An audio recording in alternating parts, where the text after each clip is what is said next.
এটা হচ্ছে আপনি যখন এই শাখা প্রশাখাগুলো সেটে দিবেন, এই যে দেখতে পাচ্ছেন এই যে শাখা প্রশাখাগুলি আছে, এগুলি যে নিউট্রিশনগুলো মাটি থেকে নিতেছিল সেগুলো এখন এই যে দেখতে পাচ্ছেন এই যে মূল ডগা সেটি শোষণ। আসসালামু আলাইকুম দর্শক, আশা করি আপনারা সবাই ভালো আছেন। দর্শক, আপনারা দেখতে পারতেছেন এটি হচ্ছে আলাবি গ্রিন শসা, যেটা আমরা আমাদের জমিতে রোপণ করছিলাম। তো আমরা ভাবতেই পারি নাই যে এটা আমরা হারভেস্ট করতে পারবো। এই সময়টাতে নদীতে পানি প্রচুর ছিল, আমাদের সুনামগঞ্জের অধিকাংশ হাওড়ই আসলে তলিয়ে গেছে। তো এখন মূলত নদীর পানি অনেকটাই কম, আমরা আশা করতেই পারি এটি হারভেস্ট করার। তো এই শসা এখন হারভেস্ট করার সময় হয় নাই, সম্ভবত আপনার হচ্ছে রমজানের পরে আমরা হারভেস্ট করতে পারবো। আর বিশেষ করে তুলনামূলকভাবে এই বছর রমজানে শসার দামটা অন্যান্য বছরের চাইতে অনেকটাই কম। এর কারণ অনেকগুলোই কারণ আছে। বিষয় হচ্ছে আজকে এগুলো নিয়ে আলোচনা করব না, পরবর্তী নেক্সট সময় হয়তো আপনাদের সাথে এই বিষয় নিয়ে আলোচনা। দেখতেই পারতেছেন আমরা কিন্তু শসার মধ্যে এয়ার টাইপের মাছা দেওয়ার চেষ্টা করলাম। এটা কিন্তু ফার্স্ট এরকম এয়ার টাইপের মাছা অল্প খরচের মধ্যে আমরা আর কখনো দেই নাই। তো এর সুবিধা এবং অসুবিধা সম্পর্কে পরবর্তীতে হয়তো আপনাদের সাথে এই মাছার এ টাইপের মাছার আপনার হচ্ছে রিভিউ দেওয়ার চেষ্টা করব। তো অনেকে বলেন জুনাইদ ভাই, শসা গাছের কিন্তু অনেকগুলো শাখা প্রশাখা থাকে, সবগুলো শাখা প্রশাখা কি আমরা রাখবো নাকি কেটে দেব? তো এটা নিয়ে অনেকে কনফিউশনের মধ্যে থাকেন। তো আজকে মূলত আমরা এই বিষয় নিয়ে আলোচনা করার চেষ্টা করব। তো বিষয় হচ্ছে সপ্তাহ দুই একটু ধরে ভিডিও দিতে পারতেছি না। তো অনেকে বলতেছেন জুনাইদ ভাই ভিডিও দিচ্ছেন না কেন? আসলে শারীরিক অবস্থা এবং মানসিক অবস্থা তেমন একটা ভালো নয়, যার কারণে ভিডিও দিতে পারতেছি না। তাছাড়া এখন রমজান মাস, বাইরেও যাইতে পারতেছি না, বাড়িতেই আছি। তো ভাবলাম আপনাদের সাথে এই বিষয়টি একটু শেয়ার করার চেষ্টা করি। এই যে আপনারা দেখতেই পারতেছেন গাছের ডাল ভেঙে পড়ে গেছে। আপনার হচ্ছে গতকালকে ঝড় হয়, যার কারণে গাছের অনেকগুলো ডালি ভেঙে পড়ে যায়। আর এই যে দেখেন এই পাশটাতে আমরা কিন্তু হাল চাষ করছিলাম। এই যে দেখেন অনেকগুলো আগাছা। শসা কিন্তু আমরা এখানে রোপণ করি নাই। আর কারণ হচ্ছে যে কোনো ফসল উৎপাদন করার ক্ষেত্রে সূর্যের আলোটা কিন্তু অত্যন্ত গুরুত্বপূর্ণ। তো এখানে এই যে দেখেন গাছের ছায়ায়, আসলে গাছের ছায়া এবং পাতা পরে আসলে মাটি নষ্ট হয়ে যায়। আর এই জমির মধ্যে আমরা যে ফার্টিলাইজার ব্যবস্থাপনা গ্রহণ করি, অধিকাংশ খাবারই গাছে চুষে নেয়। অবশ্য আমরা এদিকে একটি ড্রেন দেওয়ার চেষ্টা করছিলাম। তো ড্রেন দেওয়ার ফলে মোটামুটি গাছের শিকড় এদিকে কম আসতেছে। তো যাই হোক দর্শক, আজকে আপনাদের সাথে মূলত আমরা যে বিষয়টি শেয়ার করব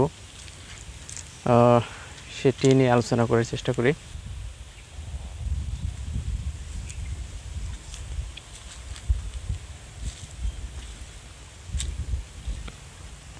এটা হচ্ছে মরিচ গাছ। আমরা 2টা গাছ রোপণ করছিলাম।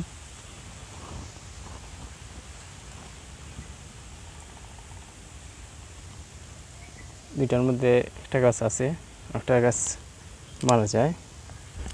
মরিচটা অত্যন্ত ভালো, সেন্টের মরিচ। এটা আসলে আমার পছন্দ।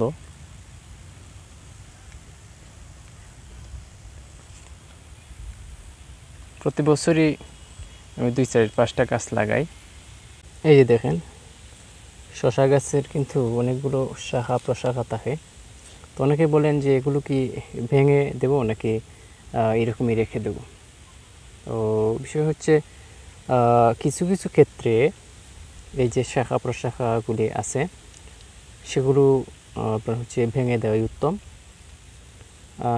তার মধ্যে প্রথমে যে বিষয়টি আমরা লক্ষ্য করি সেটি হলো আপনার হচ্ছে আপনি যখন মাচার উচ্চতা একটু বাড়িয়ে দিবেন, উচ্চতা একটু বেশি হবে, তখন কিন্তু আপনি এই গাছের আপনার হচ্ছে যে শাখা প্রশাখাগুলি আছে নিচের সাইটের শাখা প্রশাখাগুলি আছে সেগুলো কিন্তু আপনি সেটে দিতে পারেন।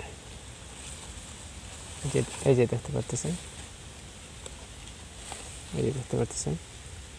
অনেকে বলতে পারেন যে মাচার উচ্চতার সাথে এটা সেটে দেওয়ার আসলে সম্পর্ক কী। এটা হচ্ছে আপনি যখন এই শাখা প্রশাখাগুলো সেটে দিবেন, এই যে দেখতে পাচ্ছেন এই যে শাখা প্রশাখাগুলি আছে এগুলি যে নিউট্রিশনগুলো মাটি থেকে নিতেছিল সেগুলো এখন এই যে দেখতে পাচ্ছেন এই যে মূল ডগা সেটি শোষণ করবে, যার ফলে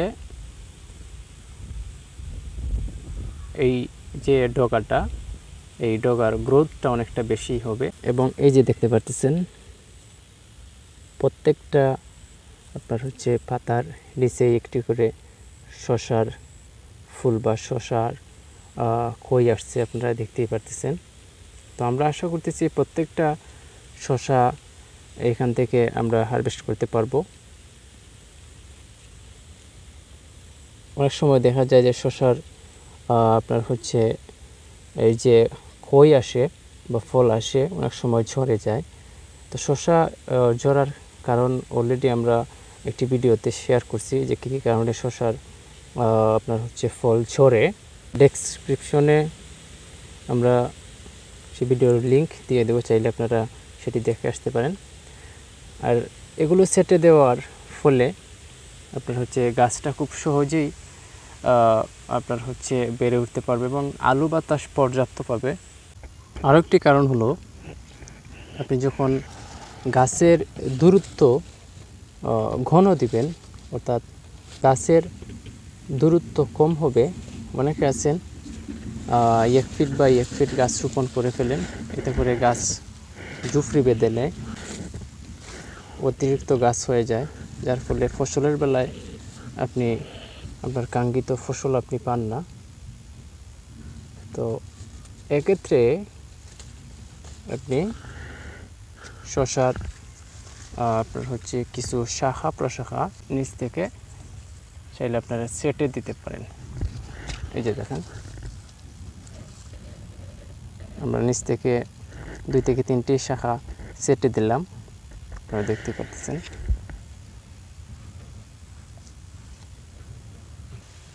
এই যে দেখেন অনেকগুলো শাখা প্রশাখা থাকার কারণে একটি গাছের মধ্যে এই যে দেখেন হচ্ছে মেইন যে শাখা যে গাছটা এটার গ্রোথ কিন্তু অনেকটাই কম। আপনি যখন এগুলো সেটে দিবেন, এই যে দেখেন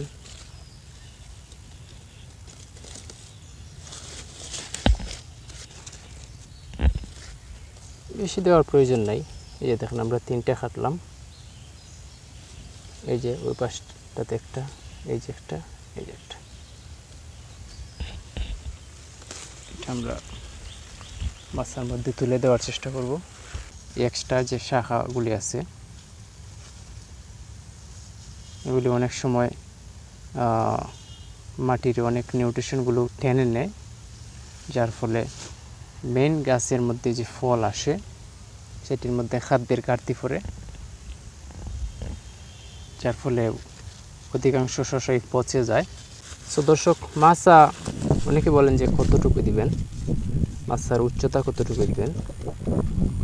মাছার উচ্চতা আপনার হচ্ছে 3 থেকে 4 ফিটের মধ্যে দিলেই সবচেয়ে বেটার হয়, ভালো হয়। কারণ হলো আপনারা দেখতেই পারতেছেন, হাইব্রিড জাতের শসা আপনি যখন উৎপাদন করবেন তখন কিন্তু গাছটা যখন 1 ফিট থেকে 1.5 ফিটের মতো হবে, তখনই কিন্তু আপনার হচ্ছে ফল আসা শুরু করবে। এই সময়টাতে কিন্তু মাচা অত্যন্ত গুরুত্বপূর্ণ। আপনি যদি নিচু করে মাচা দেন তাহলে কিন্তু সাথে সাথেই ফল আসবে এবং ফল টিকে যাবে। অনেক সময় দেখা যায় অনেকে 5 ফিট 7 ফিট উচ্চতা দিয়ে দেন শশার মাচা, এক্ষেত্রে কিন্তু আপনার হচ্ছে মাচার মধ্যেই ঠিকমতো গাছ পৌঁছাতে পারে না ভালোভাবে।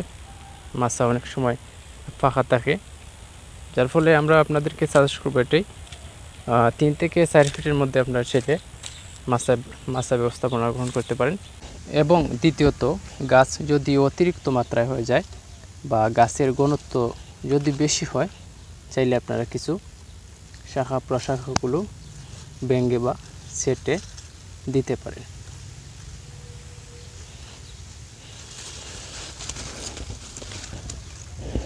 যাই হোক দর্শক, এই পদ্ধতিগুলো অনেকেই অনুসরণ করেন।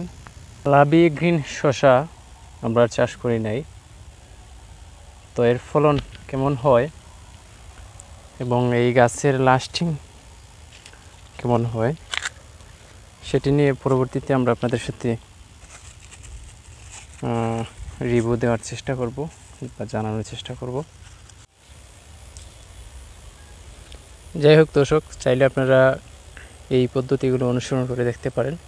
আশা করি আপনারা অবশ্যই উপকৃত হবেন।